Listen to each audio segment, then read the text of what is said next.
Building speed and accuracy on the guitar. This is something that I kind of struggled with a lot. I still kind of struggle with it. It did not come easy for me at all. So today I want to share with you some of the things that really helped me overcome my sort of speed hurdle. We're going to talk about pick control. We're going to talk about left hand finger strength and independence. We're going to talk about assimilating left and right hand activities.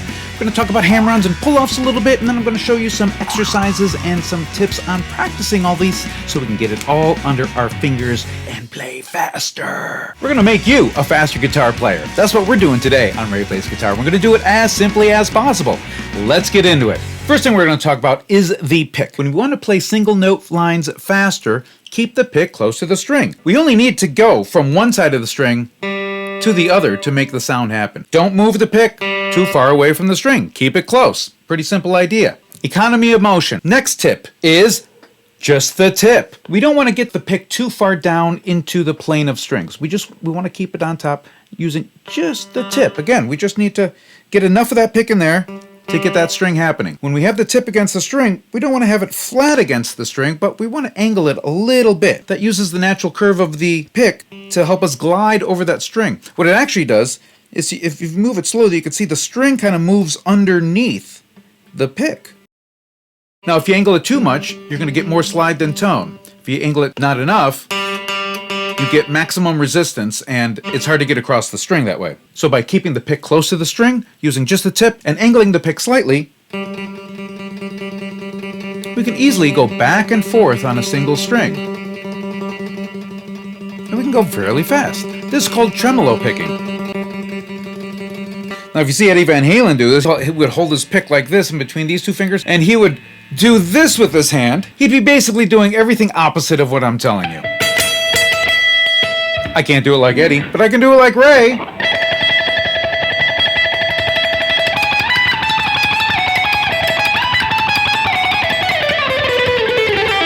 So all these techniques help facilitate alternate picking. That's where we change the direction of the pick every time we play a note. So we're always going down, up, down, up, down, up, down, up, down, up, down, up, down, up, down, up. Always.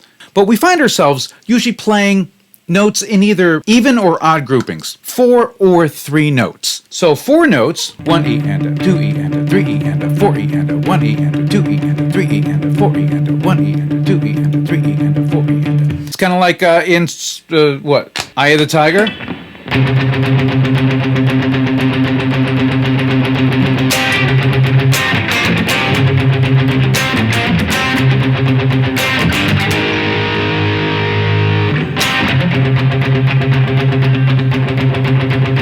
1 E and a 2 E and a 3 E and a 4 E and a... Or we find ourselves playing 3-note groupings, triplets. 1, 2, 3, 4, 5, 6, 1, 2, 3, 4, 5, 6, 1, 2, 3, 4, 5, 6, 1, 2, 3, 4, 5, 6. When we're playing 16th notes, we always pick down on the downbeat. 1 E and a 2 E and a 3 E and a 4. So we're always going down on the 1, 2, 3, and 4. Triplets, however, 1, 2, 3, 2, 2, 3, 3, 2, 3, 4, 2, 3. With triplets, we go down on beat 1, but we wind up with an upstroke on the downbeat of beat 2. 1, 2, 3, 2, 2, 3. And then down on beat 3, 3, 2, 3, and then up on beat 4, 4, 2, 3. So we want to get used to 1, 1, 2, 3, 2, 2, 3, 2, 4, 2.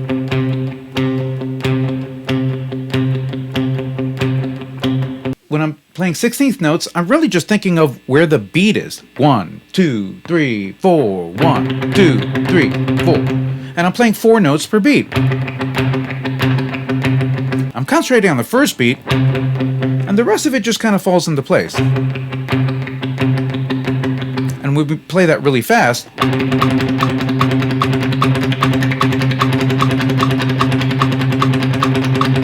one way to get used to this is take it in smaller chunks.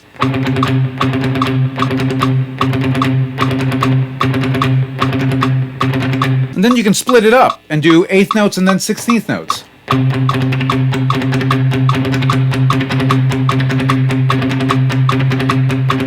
Now Now, as far as triplets go, again, take it in smaller chunks. We can do 2 triplets in a row and then a downbeat.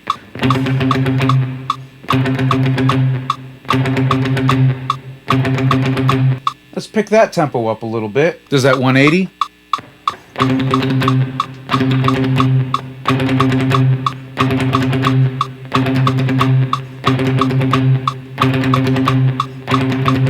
So those are some things you can practice to get used to 3 and 4 note groupings with the right hand. Now let's turn our attention to the left hand. We have to build up strength in each one of our fingers, and we want to build up independence of motion. And one of the things that I did that really helped with that is what I call a coordination exercise.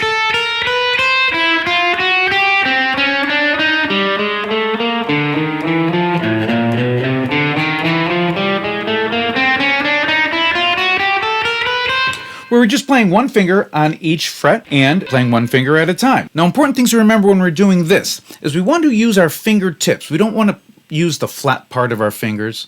We want to use our fingertips and keep our fingers curved. That way, we're building the right muscles in our fingers. Guitar playing, we're using a lot of muscles in our fingers that we don't use for anything else. So if we kind of just naturally do it, sometimes our hand does weird things and compensates in a strange way. So using our fingertips and keeping our fingers curved will build the muscles that we want to be building. Now we could play this 1, 2, 3, 4. Those are finger numbers. We're using one finger at a time, just going 1, 2, 3, 4 all the way across. And we can do 1, 2, 3, 4. You can stay on one string. Taking it a pair of strings. Nice thing about this, you can do it however you want. Here's one thing that I used to do. This pattern, 3, 4, 2, 1, 3, 4. That way I would give these 2 fingers, or my weak fingers, twice as much workout as the other ones.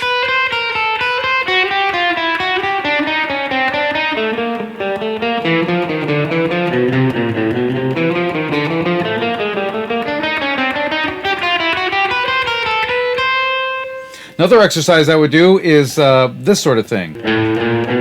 Play all 4 fingers on one string, but then go 1, 3 on the next string, but then do 2, 4 on the previous string, and then continue.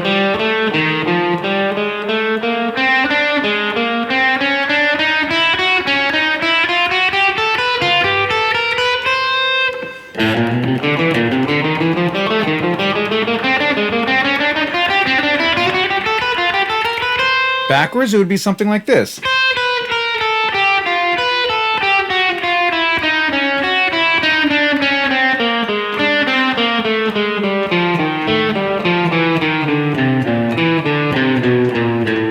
So things like that can help build up strength in our left hand and improve finger independence. And we don't have to stay one finger per fret. We can spread them out.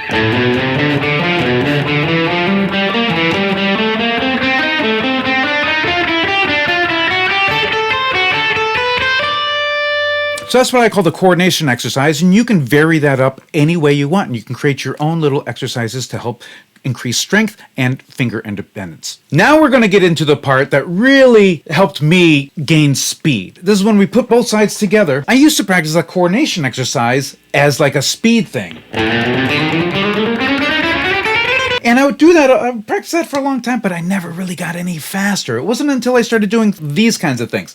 And this is something I got from a John Petrucci book back in the day. And it's this little figure. We're going to play 3 notes on one string and put 1 note on the other one. Now when we alternate pick, we're either playing 1 string or we're going between 2 strings. And that movement between 2 adjacent strings, that's where my right hand was getting confused. Until I started to do exercises like this. And I got this from John Petrucci. And what's going to happen is, well, here's the thing. When we go between 2 strings, we're either going on the outsides of those 2 strings, kind of like this, on the outsides, or we're going on the inside of those 2 strings, like this. Outside, inside. And this exercise I'm about to show you really helped me sort all that out. This is the John Petrucci thing. We're going to put 3 notes on one string and 1 note on the next one. And that's it. We're going to repeat that.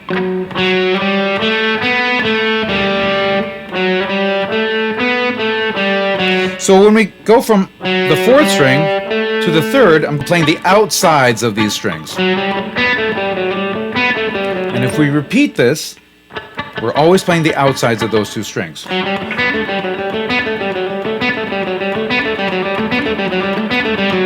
Now, a good way to start getting used to this is take this just in small spurts. Just the first 4 notes.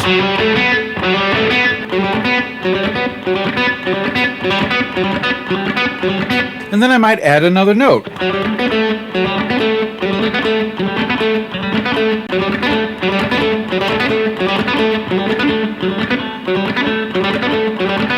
Just to get used to it.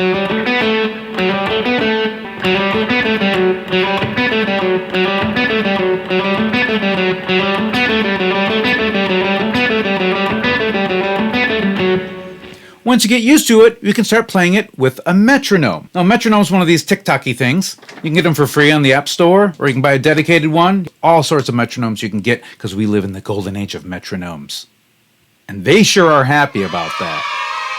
So once you sort of get that on your fingers, let's play that to a metronome. I don't want to start too slow. What I find is if I practice it too slow, I wind up doing weird things like move my pick way too much. But when I play fast, my hand approaches things a little differently. So to practice playing faster, we got to practice kind of fast. Now, not too fast, but right at that edge. Since this pattern is 1, 2, 3, 4, 5, 6 notes long, playing them in triplets seems to be the natural thing to do. And it would sound like this. We're going to do it at 120.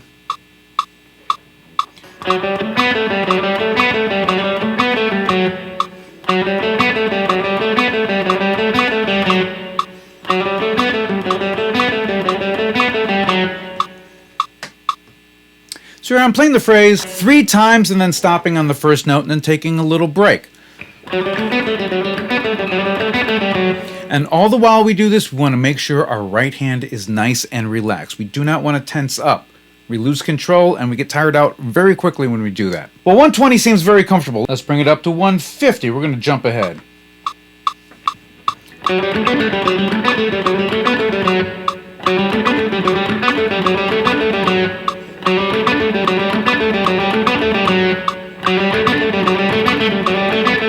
I'm going to jump up to 190.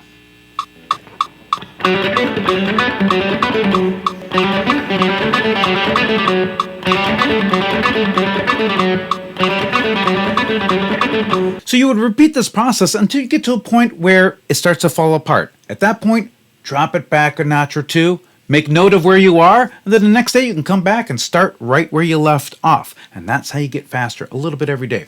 Now, this gets us practicing the outside approach of going between 2 strings. Now, if we take the same thing,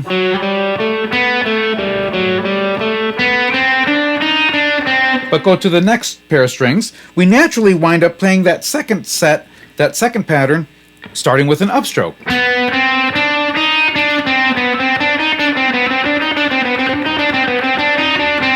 What that does is it puts us into an inside position between these 2 strings. And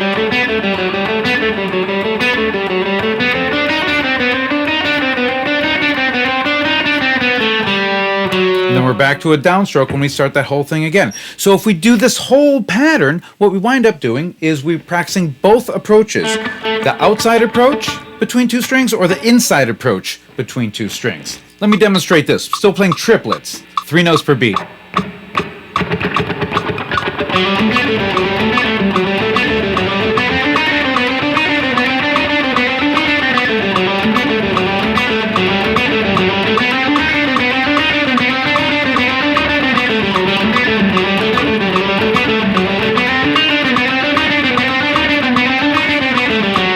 Now here's another exercise that I came up with that helped me a lot.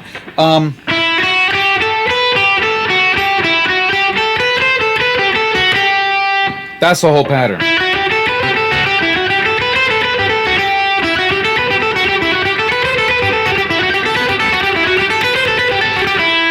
And again, what this gets us used to doing is going between two strings, playing on the outsides and the inside. So if we start with a downstroke,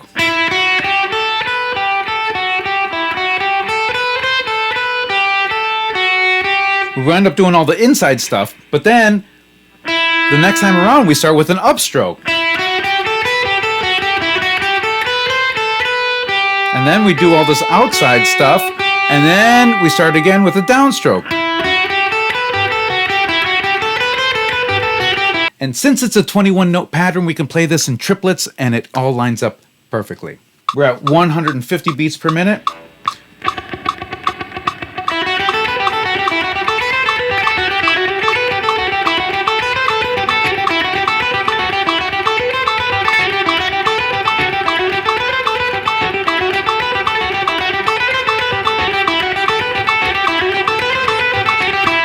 Now, with both of these exercises, we're playing them as triplets. What happens if we play them as 16th notes? Triplets.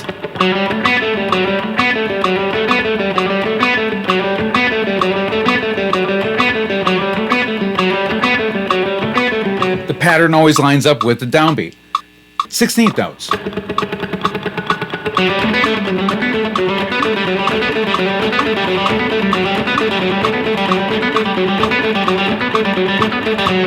Kind of sounds cool. And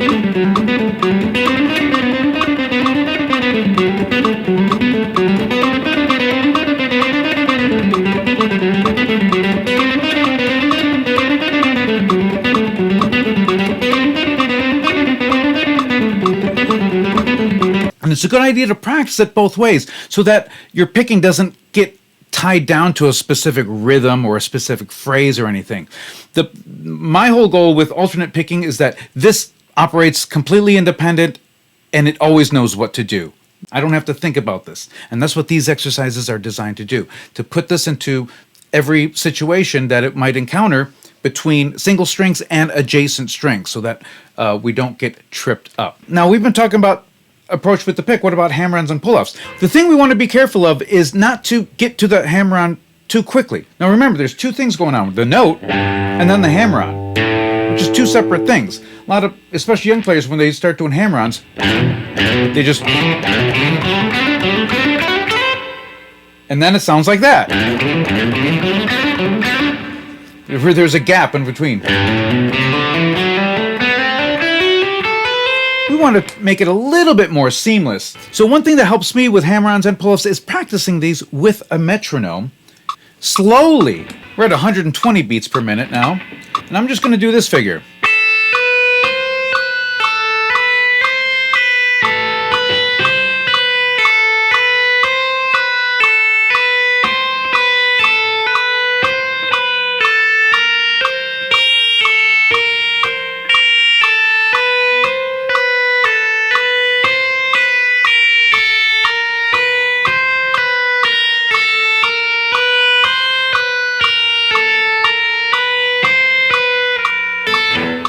So one thing you could do is play 3-note per string scales using hammer-on. So one pattern I would do with these 3-note things is play all the notes on one string, then play 2 notes of the next string, but then come back to that one of the previous string, and then continue.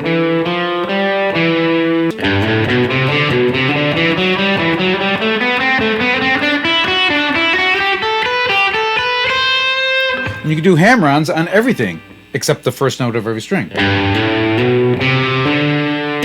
Given that note, just coming back and hammering on.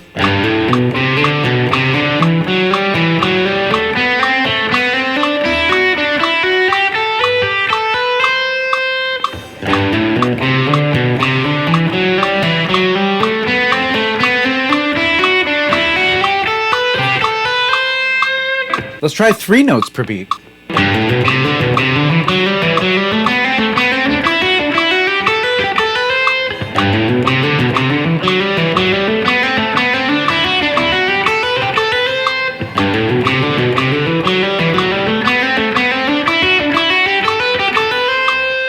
All right, practice tips. Number 1, don't overdo it. There comes a point where you're just getting tired, your brain's tired, your fingers are tired. hey, at that point, put the guitar down, go do something else, come back later. There's only so much our brains and our physical bodies can handle in one session. So I find little spurts, 10 minutes here, 10 minutes there, seems to work for me. With that in mind, another thing that I found that really helps is when I'm learning something new, trying to get something new under my fingers, that requires, reprogramming of the brain, making new neural pathways and stuff like that. And what I've been told is those neural pathways develop while we're sleeping.